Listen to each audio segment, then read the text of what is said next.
बांबू जो आहे तो जर आता शेतकऱ्याला लावायचा आहे, आता जर सपोजिंग त्याची मनशा झाली की आता मला बांबूचं करायचं आहे, मे बी किती करायचं असेल ते नंतरचं, पण जर त्याला करायचं आहे तर त्याने काय करावं, बेसिकली कुठून रोपं मिळवावी आणि ती कशी मिळवावी, प्रोसेस काय आहे त्याची? खूप छान प्रश्न विचारला की शासनाने खूप मोठा स्टडी केला मागील 5-10 वर्षांमध्ये पूर्ण महाराष्ट्रभर, आणि त्याचा महत्वाचा उद्देश होता की बांबूच्या कुठल्या जाती लावल्या पाहिजे ते खूप इम्पॉर्टंट आहे. शेतकऱ्यांनी कुठल्या जाती लावल्या पाहिजे, कारण बांबूचा उपयोग काय आहे. जसं तुम्ही सोयाबीनचं उदाहरण घेतलं तर सोयाबीन हे जनरल पीक हे कुठेही चालतं, पण बांबू स्पेसिफिक व्हरायटी स्पेसिफिक कामासाठी चालते. उदाहरणार्थ अगरबत्तीची इंडस्ट्री जर सेटअप करायची असेल तर त्याला टुलडा नावाची व्हरायटी चालते. आणि कुठल्या जमिनीत, कुठल्या वातावरणात, किती पाण्यामध्ये कुठला स्पीसीज म्हणजे कुठली व्हरायटी येते याचा शासनाने अभ्यास केला आणि एक GR काढला, आणि त्यामध्ये बांबूच्या 10 जाती त्यांनी निवडल्या की ह्या 10 जाती बांबूच्या महाराष्ट्रामध्ये लावाव्यात.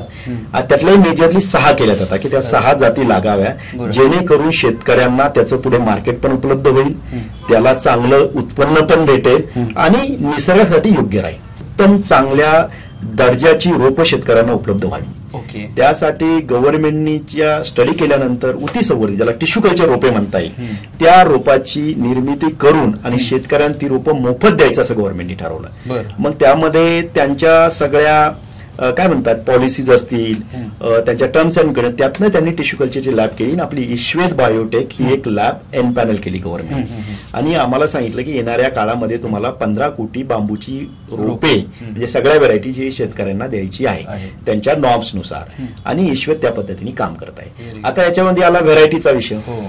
तर जनरली मेजरली बांबूची जी लागवड आहे त्यामध्ये मानवेल आहे, मानगा आहे, त्याच्यानंतर टुलडा आहे, बालकॉव आहे, ऍस्पर आहे, ब्रँडिसी आहे आणि ग्रीन वॅलगरिस आहे. ह्या मेजरली व्हरायटी गव्हर्नमेंटनी ज्या ज्या भागासाठी डिसाईड करून दिलेल्या आहे आणि त्या शेतकऱ्यांना आम्ही उपलब्ध करतो. हे शेतकऱ्याने कसं ठरवायचं की कोणती व्हरायटी घ्यायची? जनरली काय की ह्या 2-4 ज्या व्हरायटीचं नाव सांगितलं त्या महाराष्ट्रभर कुठेही लागवड होती, राईट.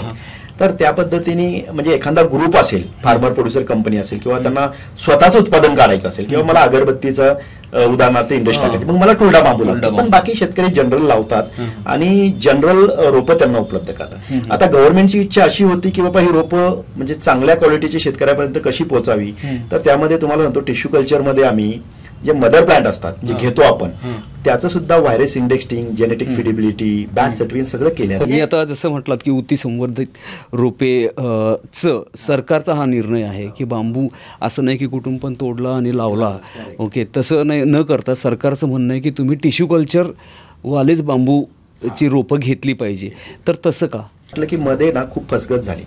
म्हणजे बऱ्याच लोकांनी शेतकऱ्यांना सांगितलं की तुम्ही हा बांबू लावा, त्याला काटे आले, किंवा ती बांबूची नव्हतेचे रोप बरोबर क्वालिटीची नव्हते. त्यामुळे शेतकऱ्यांच्या लक्षात आलं की हा जर प्रोजेक्ट आपल्याला सक्सेस करायचा असेल तर आपला पहिला पाय आहे की उत्तम दर्जाची विषमुक्त रोगमुक्त रोप शेतकऱ्यांना बांधावर कसे पोहोचता येईल. त्यामुळे शेतकऱ्यांनी म्हणजे जेव्हा पूर्ण भारतभर हा स्टडी झाला आणि त्यानुसार डिसाईड करण्यात आलं की टिश्यू कल्चर लॅबला एनपॅनल करायचं आणि त्यांना हे उत्तम दर्जाचे रोपे द्यायचे. आणि जेव्हा तुम्ही बांबू देता म्हणजे हे जे सगळे बांबू आहेत तर ह्याचे सगळे सर्टिफाईड बांबू आहेत, राईट, म्हणजे व्हायरस इंडेक्सिंग झालेलं आहे, तुमचं जेनेटिक फिडिलिटी आहे, सगळं जनरली केलं जातं आणि त्या पद्धतीने शेतकऱ्यांना चांगली म्हणजे ही काय आपलीच प्रोसेस नाही, टिश्यू कल्चर लॅबोरेटरीमध्ये ही रेग्युलर प्रोसेस आहे. त्या प्रोसेसनी आपण बांबू त्यांना बांधावरती देतो. शेतकऱ्याला एकूण ही गॅरंटी आहे की जे बांबू तुम्हाला ईश्वेतकडून भेटणार आहेत ते 100% क्वालिटी चेक्ड आहेत आणि त्याच्यामध्ये तुम्हाला पुढे जाऊन काही प्रॉब्लेम नाही येणार.